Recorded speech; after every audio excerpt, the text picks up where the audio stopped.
Curves the word, spins the verb, lovers it curves so free what you heard. Rolling with the fatness, you don't even know what the half is. You got to pay to play, just for shorty bang bang to look your way. I like the way you work it, Trump tight all day.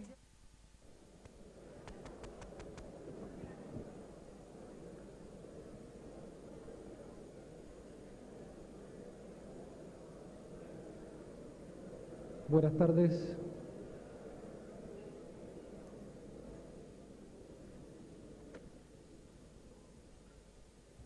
Hoy tenemos el honor de tener un destacadísimo panelista, destacadísimo disertante para la charla en este almuerzo.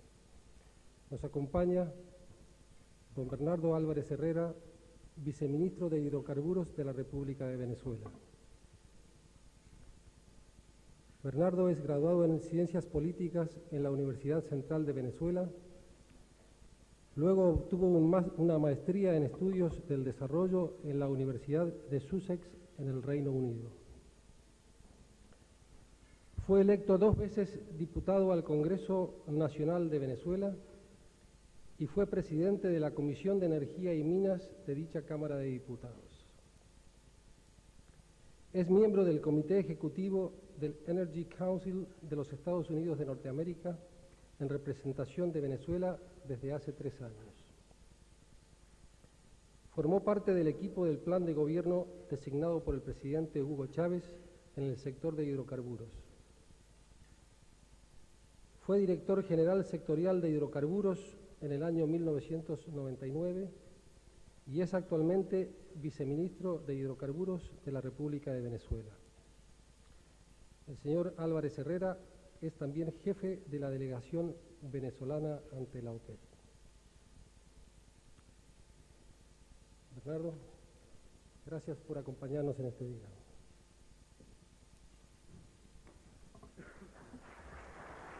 Muchas gracias. Vamos entonces, ¿no?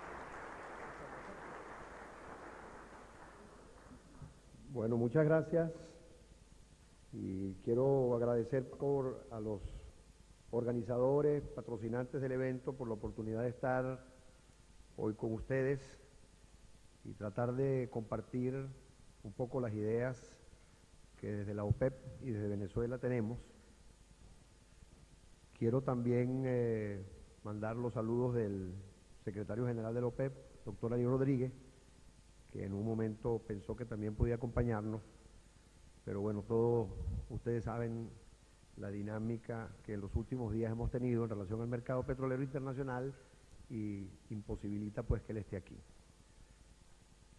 Voy a tratar de compartir con ustedes pues una cantidad de inquietudes que tenemos hoy en día y voy a tener un poco un apoyo de algunas diapositivas o láminas, ¿no?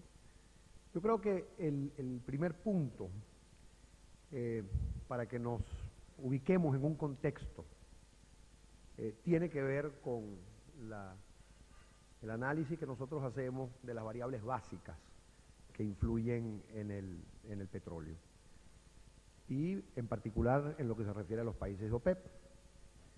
Y ustedes pueden ver que la posición de la OPEP en cuanto a reservas se ha incrementado en el tiempo. Y si nosotros vemos las relaciones con producción, vemos que se dio un desarrollo interesante en los años 70 y que tiene que ver mucho con lo que fue a partir de los 70 el incremento de la llamada producción de los países no OPEP, conservando los países de la OPEP el nivel de reservas. Por supuesto, somos países representamos un porcentaje muy pequeño del consumo, somos unos países productores y exportadores de petróleo, y eso, digamos, es uno de los elementos distintivos de OPEP, el ser una organización de países exportadores. Y en la exportación de crudo vemos cómo en el 75 la OPEP tenía una participación determinante en el mercado y no siendo esa la realidad hoy en día. Esto verán ustedes que tiene mucha significación porque cuando hablemos de la estabilización de los mercados tenemos que ver cuál es el peso de la OPEP y cuál es el peso de los países no OPEP. Y en OPEP hemos dicho que jugamos un rol, tenemos un papel importante, pero que no todo depende de lo que la OPEP haga. Sin embargo, quiero retomar la idea de la reserva, porque si vemos hacia futuro, vemos que sigue siendo pues importante la participación, digamos, y la importancia de los países de la OPEP. Incluso hay un informe del Departamento de Energía, perdón, de los Estados Unidos, que proyectando estas cifras al 2015, plantean que las reservas seguirán estando mayoritariamente en países de OPEP, pero que la producción de OPEP se acercará a los niveles de los años 70. Es decir, que lo que se ve hacia adelante es una participación incremental de la OPEP en la producción mundial. Por eso, cuando discutimos el problema del mercado hacia futuro, incluso en nuestro país, en Venezuela, la gran pregunta que siempre nos hacemos es bajo qué condiciones, con qué actores vamos nosotros a desarrollar esa producción en el futuro. Y en el caso concreto de Venezuela, hemos orientado nuestra estrategia a fortalecer nuestra empresa pública como una empresa operadora de altísimo nivel, la participación de socios internacionales y el fomento de un sector privado nacional que no solo esté en los bienes y servicios, sino que también se convierta en un operador.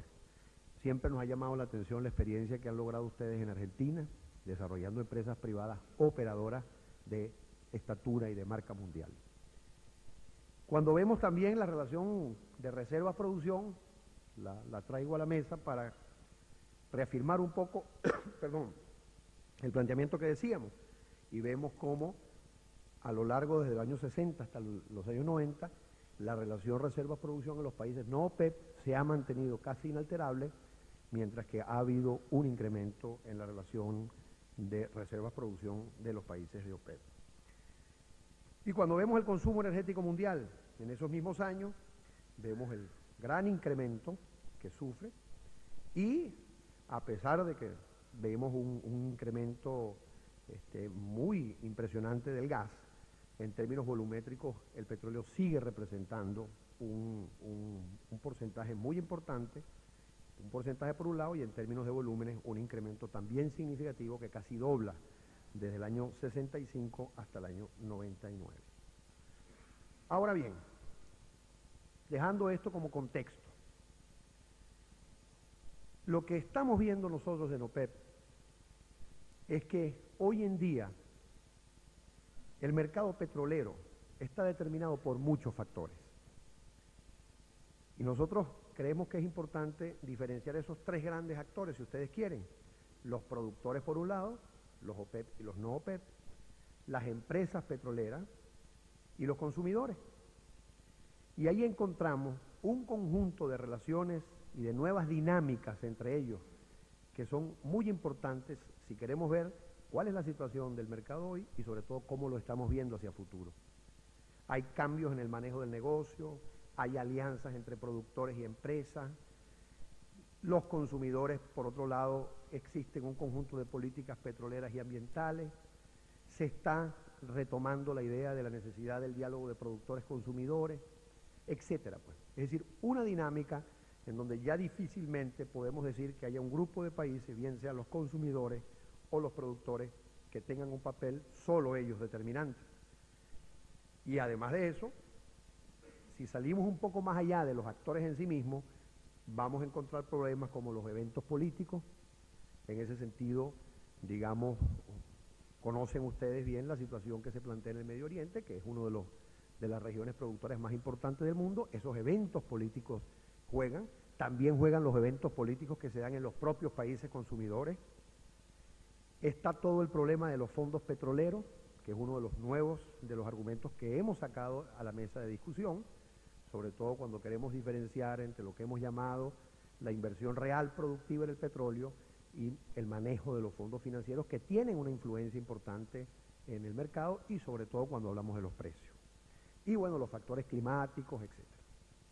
Entonces creemos que es importante entender hoy en día, y la visión de OPEP es la visión de que esto es una dinámica de muchos actores con unos niveles de complejidad muy importantes.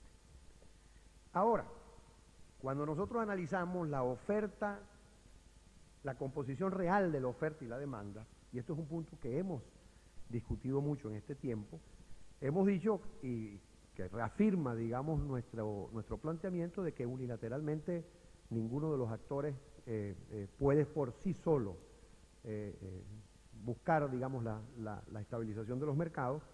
Entonces vemos que, como no, en la oferta de crudos y el suministro de crudos, que es primordial, el papel de la OPEP es muy importante, pero si ustedes van a la comercialización de los productos, encontramos que el 71% de estos productos son comercializados por los países consumidores, es decir, no por los países productores de OPEP. Y últimamente lo que hemos visto es que no solamente los precios de los crudos, que muchas veces los precios de los crudos son llevados al alza por situaciones que se plantean a nivel de los precios de los productos. Más adelante voy a referir un poco el problema de la refinación, por ejemplo, que lo hemos discutido mucho con los países consumidores y hemos visto que también hay un efecto que se produce a nivel del precio de los productos. Entonces, tenemos dos grandes elementos: los precios, la producción de los crudos y sus precios, y la producción de los productos y sus precios. ¿Ok?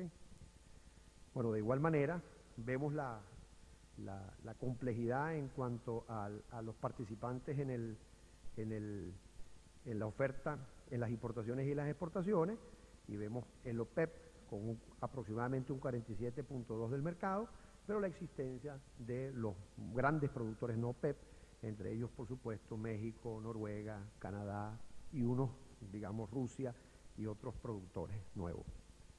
Y, digamos, yo pienso que uno de los elementos determinantes de esta última dinámica del OPEP ha sido su relación con los países no OPEP. Es decir, ya desde hace un par de años hay prácticamente un diálogo permanente entre los productores OPEP y no OPEP.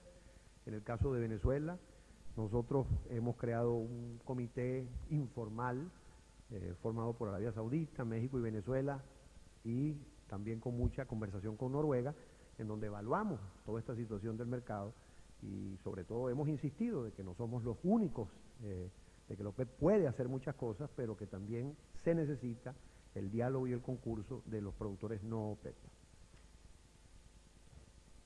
En conclusión de esta primera parte, buscamos un diálogo de productores y consumidores. Y en ese diálogo de productores y consumidores hay muchos elementos que entran en juego. El problema de las inversiones. Hemos visto durante los 2 últimos años que veíamos una tendencia muy fuerte de inversiones concentrándose en el gas. Los niveles de precios que teníamos en el 98 estaban afectando la inversión de los países OPEP. La inversión estaba siendo realizada fundamentalmente por las empresas internacionales. Vemos que eso ha cambiado un poco. Sin embargo, cuando vemos las cifras, notamos que la inversión, por ejemplo, en el caso de los Estados Unidos, que hacen los independientes, supera la inversión que están haciendo las majors en el caso de los Estados Unidos. Es decir, hay toda una complejidad en este mundo de las inversiones. La recuperación, por supuesto, de los precios ha permitido una recuperación de la inversión en los países de OPEP, que sufrió mucho durante los finales de la década de los 90. El problema de los impuestos lo hemos sacado a la discusión pública, bastante conocido. El problema del ambiente, que nos afecta a todos. Los problemas tecnológicos. Es decir, todo esto, en un diálogo de productores y consumidores, todos estos temas tienen que llevarse a la mesa. Entre ellos, el proceso de la estabilización o de la estabilidad de los mercados. Un poco en el lado de los precios. Entonces tenemos, bueno, la demanda, la oferta de los OPEP y no OPEP, el problema de los inventarios. Hay toda una discusión, por ejemplo, que hemos participado con los Estados Unidos y algunos países europeos en la necesidad de tener cifras creíbles. Es decir, tenemos una situación, muchas veces hemos tomado políticas que tienen un carácter preventivo en el caso del OPEP, evitando una situación desbordada de inventarios que sabemos que siempre se va a traducir en una caída de los precios, pero hay un problema importante de cuál es la información que tenemos nosotros sobre esto. Y un poco la gran discusión que hemos dicho, es decir, los fundamentos del mercado, lo que hemos llamado el mercado físico, el mercado real. Nosotros somos productores, nosotros no vamos a los mercados de futuro o a los mercados internacionales, pero vemos que al lado del mercado físico hay un mercado real, hay un mercado financiero, hay un mercado en donde otras variables entran a jugar y no solamente lo que podrían ser los barriles físicos que se mueven de un lado a otro.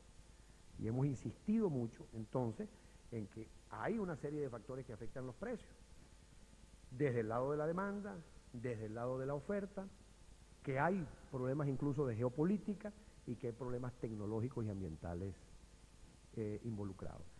Yo diría que siempre estas cosas, por supuesto cuando veíamos la conducta de OPEP y el comportamiento de OPEP estaban en el tintero, pero creo que la ventaja o la diferencia es que toda esta discusión la hemos hecho pública y que la discusión entonces de la OPEP, incluso hasta con la opinión pública, es una discusión que rescata estos elementos. Uno de los elementos básicos de acción de la OPEP ha sido la famosa banda de precios.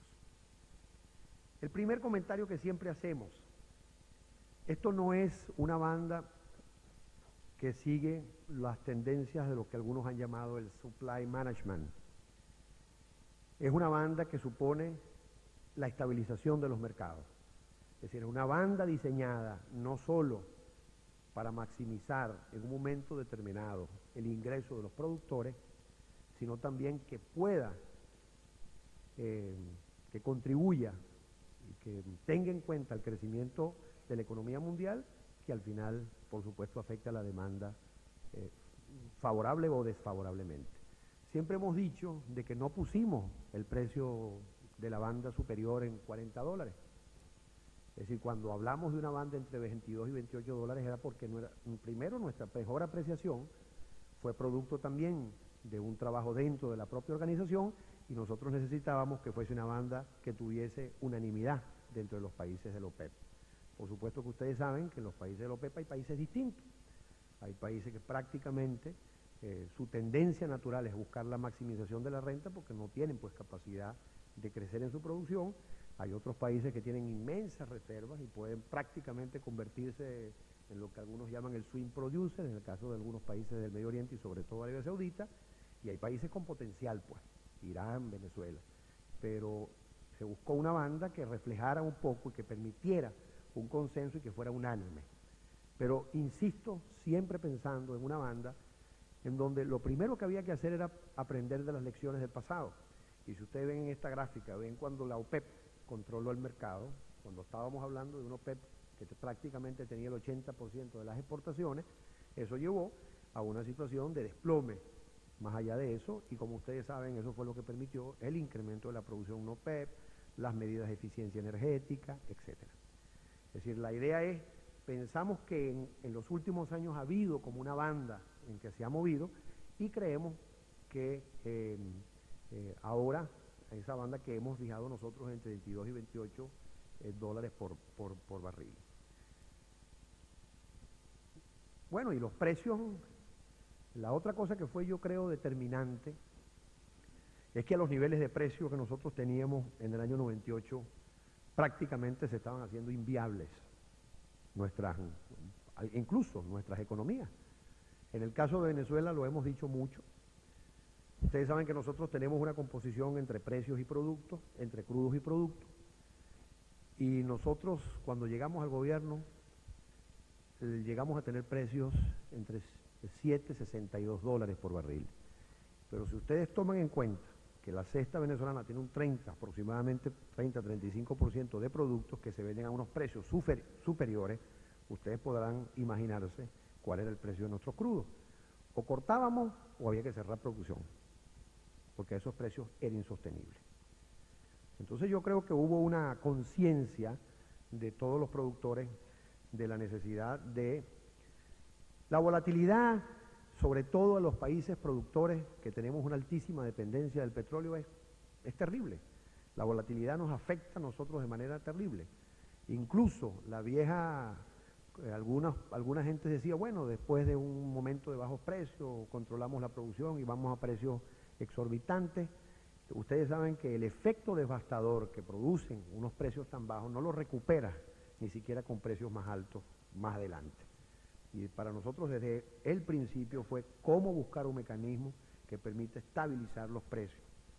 Y nuevamente se los digo, en función de un diálogo también con los consumidores, y por eso les digo, cuando dicen la banda no la fijamos entre 22 y 50, la fijamos entre 22 y 28. Por supuesto, a la hora de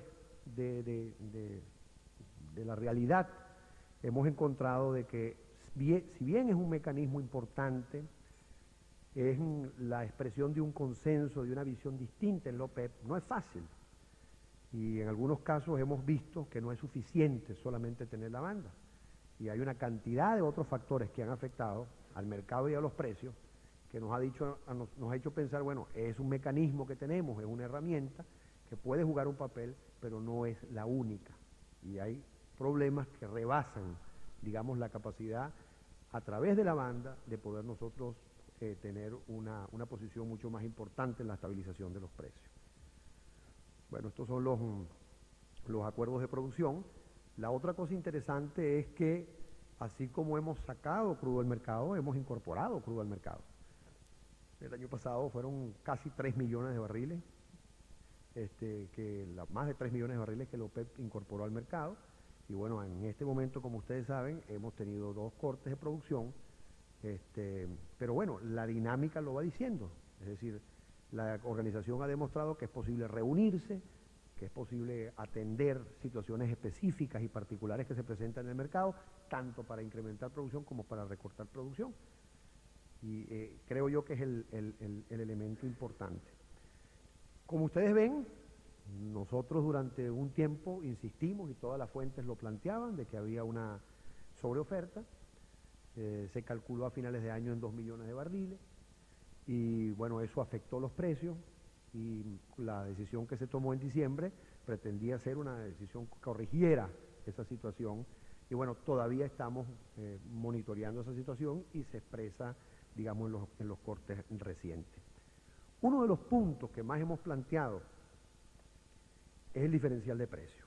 Yo creo que eso es siempre cuando uno está en conferencias y le dice a los periodistas o le dice a la opinión generalizada, a la opinión pública, porque bueno, un ciudadano norteamericano, si le dicen que el WTI está en 29 dólares o en 30 dólares, él piensa que los países exportadores de la OPEP están cobrando por su crudo 30 dólares. Y ustedes ven ahí la diferencia entre el WTI y el Maya, en donde hay, lo que estamos nosotros viendo es un diferencial de 11 dólares entre el WTI y el Maya.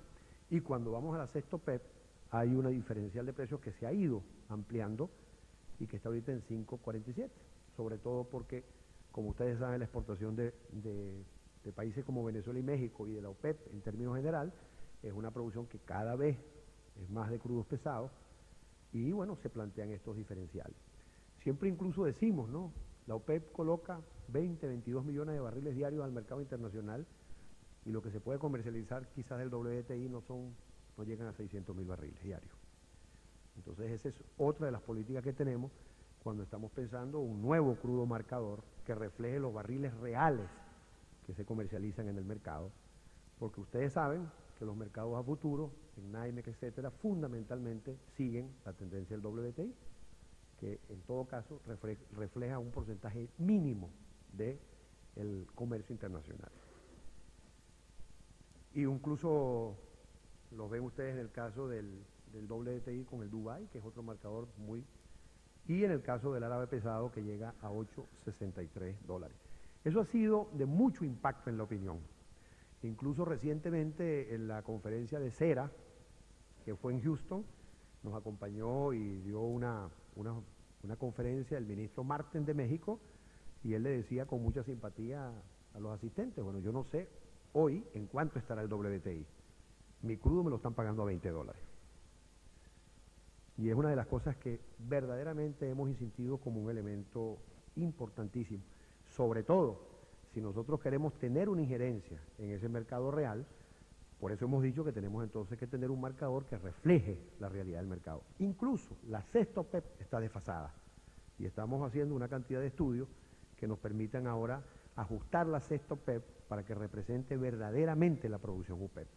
México, Noruega, Rusia han estado muy interesados en esta idea y pensamos que ellos van a cooperar con nosotros en los estudios que estamos haciendo para plantearnos el planteamiento pues, de un nuevo crudo marcador para la OPEP y que tenga influencia real en el mercado, porque exprese lo que significa la producción de OPEP en el mundo.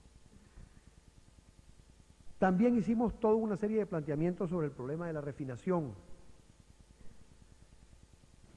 sobre todo los problemas que se plantearon en los Estados Unidos, en donde ustedes saben, a lo largo de los últimos años ha habido una pérdida significativa de la capacidad de refinación. Hayan influido desde unos márgenes no adecuados hasta problemas de naturaleza ambiental. Y en su oportunidad lo dijimos, cuando nos exigían más crudo en el mercado, y recuerdo que en discusiones en donde participamos México, Venezuela y los Estados Unidos, los mexicanos le decían a los Estados Unidos, pero es que no puedo colocar mi crudo. Si lo voy a colocar, lo coloco solamente dando unos diferenciales mucho mayores de los que tengo. No había capacidad. Y entonces, en esa oportunidad, insistimos mucho y creemos que es un problema recurrente. Creemos que se puede presentar también ese problema este año, en el sentido de que no hay un bottleneck, como dicen ellos, es decir, hay una crisis en la refinación, sobre todo en los Estados Unidos, que al final genera una presión muy fuerte en los productos y nuestro planteamiento es que empuja, si ustedes quieren, hacia arriba los precios por ese problema de refinación. En el caso de los Estados Unidos es muy dramático, como ustedes lo ven en el caso de Europa Occidental también, y el crecimiento, como ustedes saben, de la refinación ha tenido lugar fundamentalmente en Asia y el Pacífico, en el Medio Oriente y en África. Incluso uno de los problemas que estamos viendo más cruciales es el caso de China. Y hemos tenido muchas conversaciones. Como ustedes saben, China está emprendiendo un proceso de convertir su refinería para los crudos pesados, pero eso no ha sido sencillo y se va a llevar mucho tiempo. Y hay un crecimiento muy importante de la demanda en China y eso ha presionado, digamos, al alza también los precios por la escasez de livianos en el mercado para atender ese mercado en particular que es el de la China. Y finalmente, en esas áreas, esta lámina la hemos planteado en muchas partes, ¿no? Como ustedes ven, ¿qué ocurre? Que bueno, hay una gran diferencia entre lo que los productores estamos obteniendo por nuestro crudo y lo que está pagando el consumidor final. Y ahí uno ve, en el caso de Europa, ha sido, como ustedes saben, un planteamiento muy firme nuestro y se ha generado incluso en el caso de Europa toda una gran discusión en la opinión pública sobre el problema impositivo. Nosotros, por supuesto, respetamos la soberanía fiscal de todos los países, pero queremos poner sobre la mesa la discusión de los impuestos y ver el efecto que están teniendo los impuestos, sobre todo en los precios de los consumidores y sobre todo los productos que van ya al resto de los procesos industriales. En algunos casos es interesante ver el caso de los Estados Unidos, que cuando hacíamos esa visión de los actores, hay que tener con los Estados Unidos una visión muy particular, porque